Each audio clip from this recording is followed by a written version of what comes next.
Thank the light, everyone. I am Desmond McNeese, and this is my wolf brother. Son of a goat-kissing Trolloc, one-eyed warrior. That is not a penis reference. I'm talking about, bloody nose. Welcome to our Wheel of Time podcast. We are your true source, the purest light, your companion cast of mortar, if you will, for this journey through all things Wheel of Time. Justin has thrown a curveball. We were just going to have a nice little chat about something, no big whoop, but he decided to drop a clip on us, so we might actually have a reference point and know what the hell we're talking about. What are we talking about, Justin?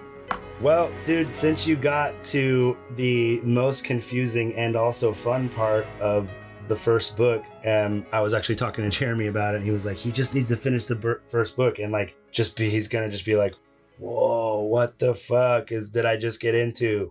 Now I got to get into it. and I was like, yeah, totally. I was like, I know he's getting close. He's like right there. And he's like, you better coach him through that last part, because it's like insanely awesome and insanely confusing at the same time. How did, because Jeremy, he was on the front line, right? Like, book one came out, he read it, said this is pretty cool. Or were there already at least 3 books out by the time? No, dude, I'm pretty sure he got it right when it first came out. And I remember he said I think he said it on the pod that he was on. He was like, "What do you mean only the women can channel and the dudes go crazy? This sucks." That's like, right. I don't that's lame. He's like, only men were never gonna channel. They're only gonna be sword wielders and stuff like that. He's like, I kind of want a little more than that, And then he's like, then I got to the end of the first book and I was like, this is fucking amazing. And he's like, you got to read this, dude. I was like, okay, cool.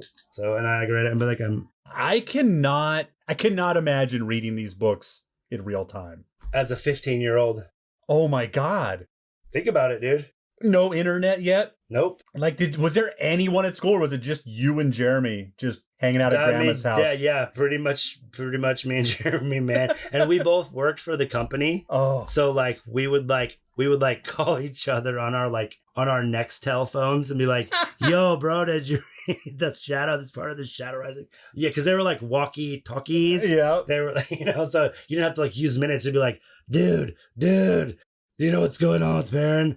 Did you like school this year? It's just like, God, you sound so stupid. Stop saying dumb shit. So what we were trying to do today is have a discussion about traveling and a little clip from the Eye of the World, because Desmond has made it.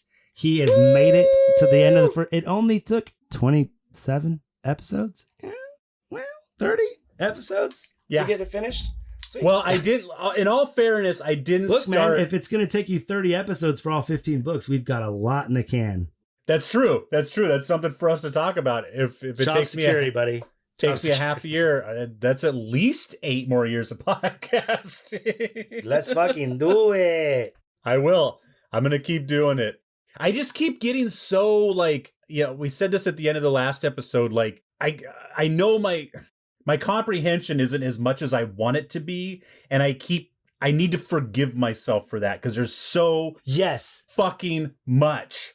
And I just need to let it go. 100%. And I'm cramming a lot down your fucking throat every week. Yeah. Plus you're trying to read. Plus it's like, oh man, how you'll even get when, and I do this, and I'm sure you probably do too, because you're such a fucking TV dickhead like me. You start imagining in the book, even though first season's already happened, wait till you get to the second book, which you should be starting pretty soon, and the third book, and it's you'll be like, man, I wonder if that's going to make it in the show, or if it does, will it change, or is it going to be, the same, or will they leave that out? Man, I really like that. I hope they don't leave it out.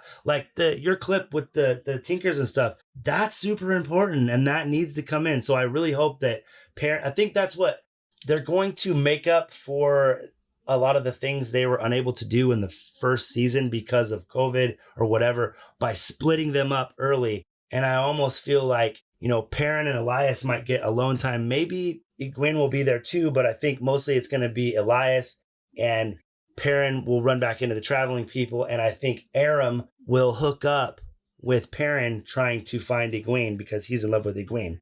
And or, maybe it won't happen until Perrin gets back to the Two Rivers, because I know Perrin's going to be heading back home probably sooner rather than later. But yes, you need to forgive yourself because, like I said, dude, this is something that I gleaned over at the least 20 years, probably closer to 30, because I, upon rereads, caught more and figured out more stuff nuanced and would, you with the Wikipedia and the internet growing over that time as well, you're able to kind of like, I can actually get a fucking answer to this. I don't have to guess and give my opinion. Like I can like get the consensus answer or, some of the stuff, Brandon Sanderson, Robert Jordan and his wife, Harriet Jordan have come out and been like, yes, this is what happened if you were confused. Awesome. Like I said, there's one motherfucker, Asmodean, that people still are like, so who killed him? And it is confirmed, but like I said, you got to be like fucking the detective to figure it out. Benson and Stabler, SVU, not going to cut it. You have to be Columbo status. Yeah, you got to go do some. Maybe monk. We're off the books this year. Getting mad money off the books this year. It's off the hook this year. Oh, look, they don't call them the rhyme nuts, buddy. Call them the beat nut. What chapter is this? So this would be chapter 51, Against the Shadow in the Eye of the World. So let's do a little setup for you and for everybody. We've made it to the Eye. The Green Man is there. One Forsaken, I believe, is down already due to the Green Man. I believe Moraine, Nynaeve, Lan are all kind of incapacitated in a certain way.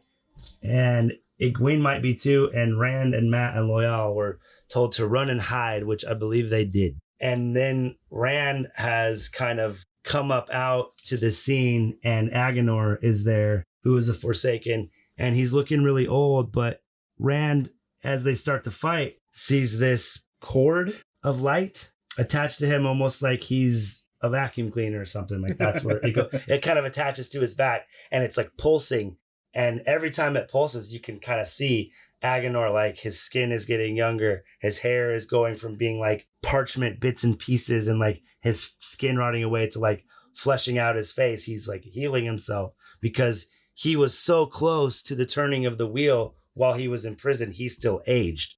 He couldn't die, but he still was, 3,000 fucking years old. So his flesh was basically decaying.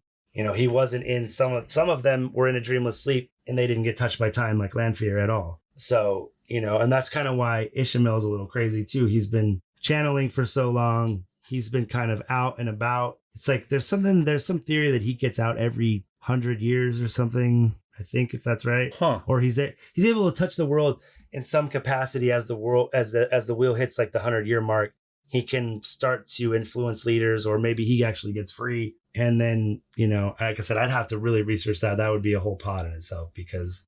And that's just his, that's not him coming back to the world in another body. That's just him. No, it's just him kind of being able to kind of like wiggle out of his prison a couple times a year, but he's got to like be back before the sun goes down or something. Like, I don't know exactly, but Weird. But this is there, and there is traveling involved, and this is one of the reasons why I believe that this clip is actually a little confusing, is because I believe that it involves traveling, even though they don't explain it. It involves something called skimming, and Rand is doing it by instinct just to try to follow Ishmael and get away. He's acting on instinct. He ends up traveling to Tarwin's Gap from the Eye of the World, and then I think back, and it's like he doesn't know how he did it, and you don't really get a concept of time or how long it really takes. You could have taken anywhere from a couple of hours to 3/4 of a day or more. You really can't tell, or at least Rand can't tell. I'd have to be like really diligent and look, because it's one of those things, like you said,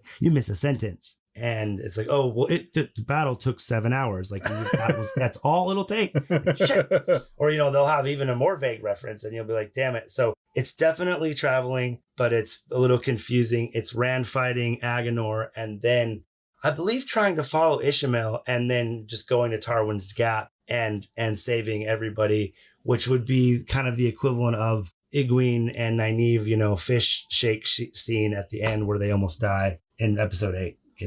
Rand kind of comes there, and I kind of get like they didn't want to, maybe it's a little confusing. And if you, like I said, they're going to have to introduce traveling in a way where people just kind of don't go, wait, what? And like I talked about this before, men in travel, first of all, right now, no one knows how to travel because the Aes Sedai keep calling themselves weaker and weaker. No one is even thought to be strong enough to travel, and the talent has been lost. No one knows the weaves, and they won't That traveling or skimming? Traveling and skimming are kind of two sides of the same coin. Skimming is slower, but safer. Doesn't require as much of the power. You just kind of like open a door and then step on a stone and then you kind of zoom across nothing to your destination, sort of like the Waze. Okay. In a way, kind of. But ooh, that's a good theory. I'm gonna have to look that up. What if skimming is going above the Waze so that you can't be touched by Machin Shin or anything in there? Maybe. I don't know. All right, motherfuckers. We are getting into Eye of the Dragon. Chapter 51. It is Chapter 51 Against the Shadow. It's like minute 4, basically. And just before we get into it, I'm going to read a little wiki for a second. So if you can see this right here, this is Lews Therin opening a door. It is him opening a door. You can see like birds flying on the other side of it. Anyway, if you look it up on the wiki, it's like any travel, and it's basically just opens a door. And so men literally bore a hole through the pattern to travel, and women, it's like they have to make almost like a wormhole. It's a little bit different. So I'm going to just read the definition of it. Traveling is a method that uses the one power to transport people and things near instantaneously over vast distances through a portal called the gateway. Traveling is also related to skimming, a simpler but slower way to travel faster than any previous node method not using the one power. Traveling is considered one of the strategically most single-handedly important and useful we've discovered at the end of the Third Age. The Third Age is this age, and it's about to be rediscovered basically by, well, Rand is one of the first men to do it. That's not a Forsaken, but he's Lews Therin Telemann. So is he discovering it? Is he remembering it? And then one of the cooler things, actually, two fucking really cool things. You're thinking, okay, gateways, we move people, right? Three things, actually. Rand creates something, and it's something that he remembers from Lews Telemann, and they call them death gates. Shadowspawn cannot go through a gateway. So even if a Forsaken opens this huge gateway, if you send any kind of Shadowspawn through it, they die immediately, dead. Is that because they're soulless? Maybe. I don't know what the deal is. They don't really know why. But Rand he does these things where he makes a gateway like the size of, say, a car, and then he flips it on its side, drops it to the ground, and starts sending it like those spiders that run across the water. It's like, and it just starts fucking slicing Trollocs in half. Because if you happen to, remember I told you, if you happen to open a gateway on someone, it'll just cut them. They're done. It's like, and so it's just like, it's a very deadly way to distract large.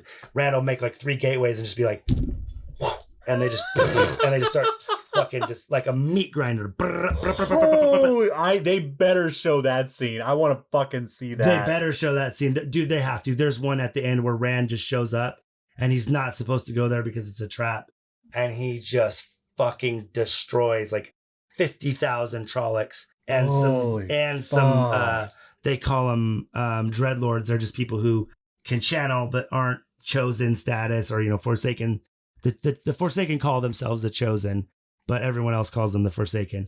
But the dreadlords are people who are under them, hoping to be raised up if they get strong enough or do enough dirty fucking deeds. And so Rand kills a couple of them and kills all these Trollocs, and then travels away before he gets too weak to get attacked.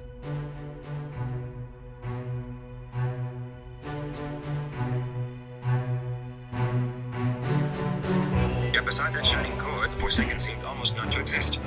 The cord was all. It hummed. It sang. It called Rand's soul. The strand thickened. I have to get away. No! Agenar shouted. Rand pulsed with the beating in the cord, like the heartbeat of the world. It filled his being. Light filled his mind. Till only a corner was left for what was himself. He wrapped the void around that nook, sheltered in emptiness. Away! Mine! Agenar cried. Warmth built in Rand, the warmth of the sun, the radiance of the sun, bursting. The awful radiance of light, of the light. Away! Mine! And he screamed. Away! And Rand was no longer on the hilltop. Light and heat blinded it. The light. In the midst of the void, the light blinded his mind, stunned him with awe. He stood in a broad mountain pass, surrounded by jagged black peaks like the teeth of the Dark One. It was real. He felt the rocks under his boots, the icy breeze on his face. Battle surrounded him, or the tail end of battle. Over the din, banners waved in dust-filled air. The Black Hawk of Faldara, the White Heart of Shinar, others. And Trolloc banners. Yet it was indeed the tail end of battle, a pausing, as humans and Trollocs alike fell back to regroup. None seemed to notice Rand as they paid a few last strokes and broke away, galloping, or running in a stagger to the ends of the pass. Wounded men wavered in their saddles. Riderless horses reared and galloped. Plainly they could not stand another meeting, yet just as plainly they readied themselves for one final charge. Some of them saw him now. Men stood in their stirrups to point at him. Their shouts came to him as tiny piping. Staggering, he turned. The forces of the Dark One filled the other end of the pass. Overhead, drag car wheeled on leathery pinions, shrieks challenging the wind. 2, 3, 6 of them, crying shrilly as they plummeted toward him. He stared at them. Heat filled him. The burning heat of the touched sun. He could see the drag car clearly. Soulless eyes in pale men's faces on winged bodies that had nothing of humanity about them. From the clear sky, lightning came. Each bolt crisp and sharp, searing his eyes. Each bolt striking a winged black shape. Hunting cries became shrieks of death, and charred forms fell to leave the sky clean again. It has to end! He beat at the ground with his fist, and the earth tolled like a gong. He bruised his hands on stony soil, and the earth trembled. Ripples ran through the ground ahead of him in ever-rising waves. Waves of dirt and rock towering over trollocs and fades, breaking over them as the mountains shattered under their hooved feet. A boiling mass of flesh and rubble churned across the Trolloc army. It was not Rand's thought, making his skull vibrate. Only the Chosen One can do what must be done, if he will. Where? He did not want to say it, but he could not stop himself. Where? The haze surrounding him parted, leaving a dome of clear, clean air 10 spans high, walled by billowing smoke and dust. I think Steps that was rose the Dark before him, One. each standing Who was just alone in and that unsupported, stretching up into the So- murk. So he was like, I will not take part, only the Chosen One. I think that is the Dark One saying to Rand, the Chosen One, Ishmael, because I think the Dark One's saying he won't take part because I think he can't yet. I think this battle is what kind of frees the Dark One. It breaks one of the seals, and so it gives him that much more power to touch the world. And that was the significance of Ishmael, tricking him into breaking the seal at the end, I think, of the first season. So I think that was the Dark One saying, I will not take part for whatever reason. Or maybe Rand has a kind of Voldemort Harry Potter connection with Ishmael. And it gets even more intense as time goes on because of the way they fight and the way they're connected. So The light wills it. Within the void, his mind knew a moment of panic. The charging horsemen could not see him in the dust. Their charge would trample right over him. Dull anger driving his feet, he mounted the first steps. It has to be ended. Darkness steps? surrounded him. where does The utter blackness of total nothing. He's skimming right now. The steps were still there, hanging in the black under his feet and ahead. When he looked back, those behind were gone, faded away to nothing, into the nothingness around him. After he steps off But the cord was yet there, stretching behind him. Yeah, The glowing line dwindling and vanishing into the distance. He climbed. It seemed forever that he climbed. Forever and minutes. He climbed until suddenly a door stood before him, its surface rough and splintered and old. A door well remembered. He touched it, and it burst to fragments. While they still fell, he stepped through, bits of shattered wood falling from his shoulders. The chamber, too, was as he remembered, the mad striated sky beyond the balcony, the melted walls, the polished table, the terrible fireplace with its roaring, heatless flames. He was alone. When he looked at the mirror on the wall, his face was there as clear as if it was him. There is calm in the void. Yes, Balsamon said from in front of the fireplace. So this is Ishmael. I thought Aganar's greed would overcome him. But Rand thinks But it makes no difference in the end. A long search, but ended now. In the midst of the light, the void drifted, and in the midst of the void floated Rand. He reached for the soil of his home. I am tired of running. He could not believe his voice was so calm. Tired of you threatening my friends. I will run no more. Balsamon had a cord too, he saw. A black cord, thicker by far than his own. Each pulse along that black vein ate light. You think it makes any difference whether you run or stay? You have fled from me many times, and each time I run you down and make you eat your pride with sniveling tears for spice. You have this choice, worm, and this choice only. Kneel at my feet and serve me well, and I will give you power above thrones. Or be Tarvalin's puppet fool and scream while you are ground into the dust of time. There are other choices, Rand said. The wheel weaves the pattern, not you. Every trap you've laid for me, I have escaped. I've escaped your Fades and Trollocs, escaped your dark friends. I tracked you here and destroyed your army on the way. You do not weave the pattern. And you tracked me, you slug under a rock. Track me. I began the setting of your path the day you were born. A path to lead you to your grave or here. I pull the strings, and the Amaryllis seat dances and thinks she controls events. The void steadied, smaller than before, and he floated in calm. Balsamon seemed to notice nothing. It matters little if I have you alive or dead, except to you, and to what power you might have. You will serve me, or your soul will, but I would rather have you kneel to me alive than dead. You are mine, have always been mine, my dog on a leash, and I brought you here to kneel to your master or die, and let your soul kneel. I deny you. You have no power over me, and I will not kneel to you alive or dead. The void boiled in his All mind. it does is make His sword was in his hand. Not the heron mark blade, but a blade of light. A blade of the light. Lightsaber. Even as he raised it, a fiery Smell white your bolt lightsaber. shot from the point as if the blade itself had reached out. It touched the nearest fade, and the blinding incandescence filled the chamber, shining through the half-men like a candle through paper. The blessed light. The flash faded, and he was alone in the chamber with Baalzamon. Baalzamon's eyes burned like the pit of doom, but he shied That's back what it from the sounds sword like, as if it truly were the light itself. And he swung the sword at Baalzamon's black cord. Baalzamon screamed as the sword fell, screamed till the stone walls trembled, and the endless howl redoubled as the blade of light severed the cord. The cut ends Blade of rebounded light apart, severed the as if cord. they had been under tension. The end stretching into the nothingness outside began to shrivel as it sprang away. The other whipped back into Baalzamon, hurling him against the fireplace. There was silent laughter in the soundless shrieks of the tortured faces. The walls shivered and cracked. The floor heaved, and chunks of stone crashed to the floor from the ceiling. As all broke apart around him, Rand pointed the sword at Baalzamon's heart. It is ended! Light lanced from the blade, coruscating in a shower of fiery sparks like droplets of molten white metal. Wailing, Baalzamon threw up his arms in a vain effort to shield himself. Rand felt the bright thread attached to him thinning, till only the glow itself remained. But he strained harder, not knowing what he did or how, only that this had to be ended. It has to be ended. Fire filled the chamber, a solid flame. He could see Baalzamon withering like a leaf, hear him howling, feel the shrieks grating on his bones. The flame became pure white light, brighter than the sun. Then the last flicker of the thread was gone, and he was falling through endless black and Baalzamon's fading howl. Something struck him with tremendous force, turning him to jelly, and the jelly shook and screamed from the fire raging inside, the hungry cold, burning without end.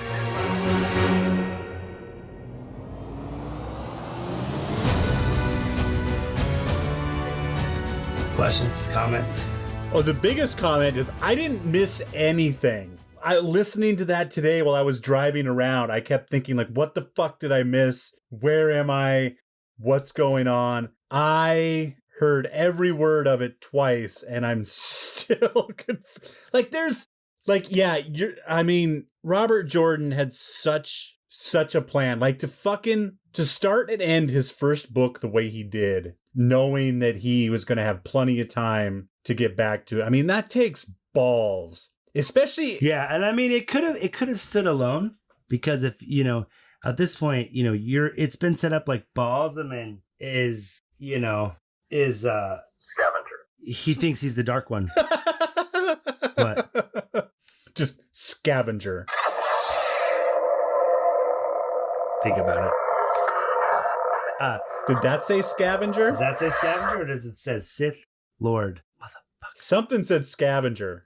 Something. That was my lightsaber. It's got different settings. Oh, it does? Okay. Yeah. One's like, it's like the Dark Lord. Scavenger. Kylo Ren. Oh, that's so The great. Emperor. It's so great. This is the best one. I've got a couple of them. This one's really good.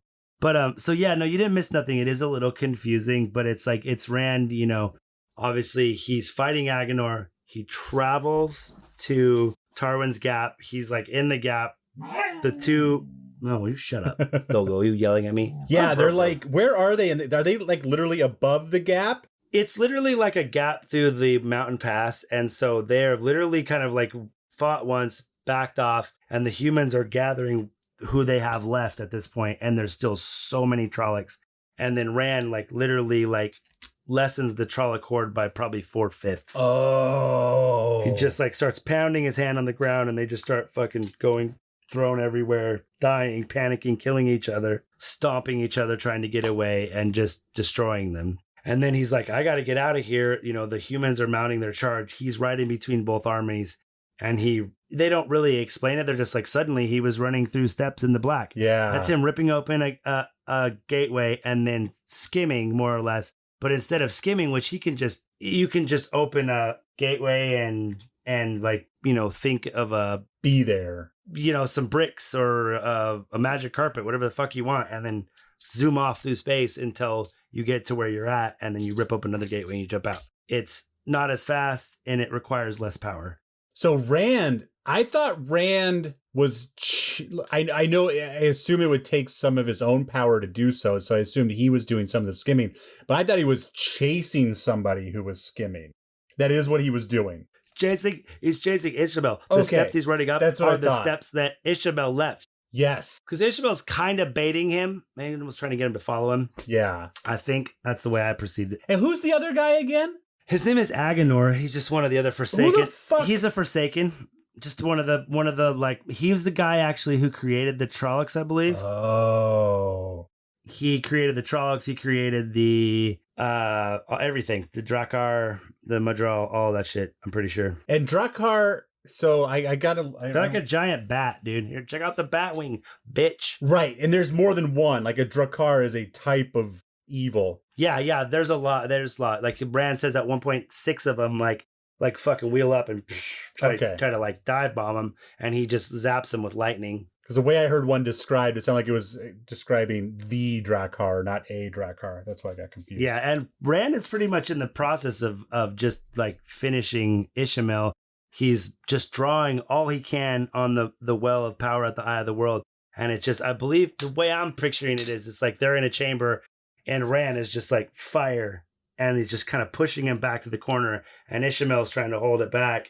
And his little kind of halo just keeps getting smaller and smaller and smaller and smaller and smaller. By Rand going, oh, he looks smaller and smaller. He's withering. It's like, I think he's trying to project himself to look scarier.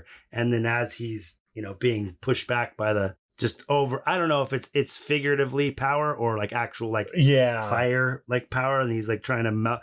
And it's like he's burned pretty badly at a certain point. Like you see him in the next book and he's got healing burn, like cracked, skin on his chest. Super Jedi like shit, man. That is fucking Emperor shit. Big time. It's total Emperor shit. No! I'm too weak, Anakin. Don't let him kill me. Power! Oh, sorry. Fucking Emperor melt his own face to try to kill people. Fuck that guy. He's a dick. So are you hooked yet? I'm super hooked. I'm super... I'm speechless because I'm like, I know I should have more to say, but... I'm just like... Not really, dude. That's how you are at the end. I like sat for like 2 hours at the end of it when I was reading it. I was just like, I read it like 3 times and I'm just like, what the fuck is that? And thank you so much for like dropping that. Like, because I listened to it today. Now listening to it with you and being able to talk about it a little bit is fucking awesome. And then... Did it help explain it? Well... Ish. It didn't... It gave me a chance to just shut up and listen. Like, there was no chance I was going to, like, go do dishes or have Cormac come run in or if I'm driving around, get stuck in traffic. Like, so it was just a good chance for me to... And it was great, like I said, to realize, like, I didn't fucking miss anything. Yeah, no, it's just a little confusing. I figured driving around and running errands, I was missing a bunch of stuff, but it's very confusing. There's a fucking lot going on.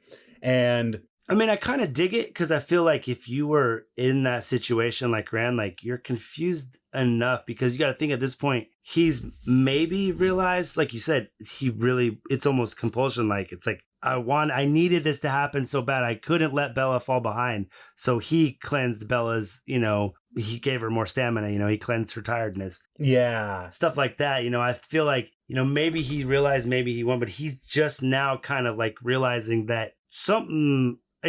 this ain't a sword fight. This is something else. Yeah. And even though he doesn't even want to admit it afterwards, Moraine's kind of like, dude, like you could, you're badass. You could channel, and then like, they break out and it's the dragon banner and the horn. And it's cool too, because like, we know, like as readers, we're like, okay, Rand's a badass, but he's not sure yet. So it's kind of cool how he drew on someone else's power kind of to give himself this well the ability. Of power that someone else was trying to use and he wrestled it away from him, which is you'll find out as you go along trying to they'll do something that's like not just it's not a permanent cutoff from the power. They'll shield someone. And so if someone's holding the power, especially if they're strong, it's hard to shield them. And if someone as strong as Rand, it's really hard to shield them if they're holding the power. So that what you just said will really come into play. Yeah. And so it's like, yeah, dude, the magic, like you said, dude, like one of the last episodes we were recording, like, oh, Harry Potter, that's cute. You guys have some magic. Oh, you guys, it's on such a greater scale in this. It's like, it's literally like, it's Harry Potter's kid shit. I'm sorry. Yeah. And this is coming from someone who loves Harry Potter. I love it. It's a different, it's not, and Harry Potter is a little more relatable because it's kind of more modern times and you can kind of see it. And so I thought that was cool. I thought that was one of the really cool parts about Harry Potter. And it built well too. It started real small, one kid with his little wand and then Yeah, and you really get into this whole other world. And if I start it right now, I might just finish it when season 2 starts on Amazon, baby. Well, I think you should probably hurry the fuck up. Are you committed to this podcast or not, bitch? I'm committed to this podcast taking a long time. And if I bang these books out, we're done. I guess we're done. Des is done with the books. Show got canceled after season 3. We did podcasts for 8 more years while Desmond finished the books. It was dope. Exactly. And on that note, we're going to finish this podcast because if we don't end this show, we can't start another one, folks. So thank you for listening to Thank the Light. It has been a pleasure. If you would like to talk with us more, head on over to the Twitter, the Bird app at Parsailman. That is at Parsailman. You can chat with us and lots of other amazing Wheel of Timers over there. And if you would like to talk to us directly with questions and comments, things you'd like us to cover, ask Fatty if he's a grower or a shower. Hail Bluffkin, we will gingerly touch our tips. Bing! That is thankthelight@gmail.com. You can send that directly to us at thankthelight@gmail.com. If you would like to listen to some other podcasts while you wait for your next Thank the Light, you know what? Never mind. This is the only show you need to worry about. On this episode, we're just talking about Wheel of Time. Don't listen to another podcast. Call a friend and tell them to listen to this podcast. Winter Dragon next. May you always find water and shade. Good night, you sons of goat-kissing trollocs.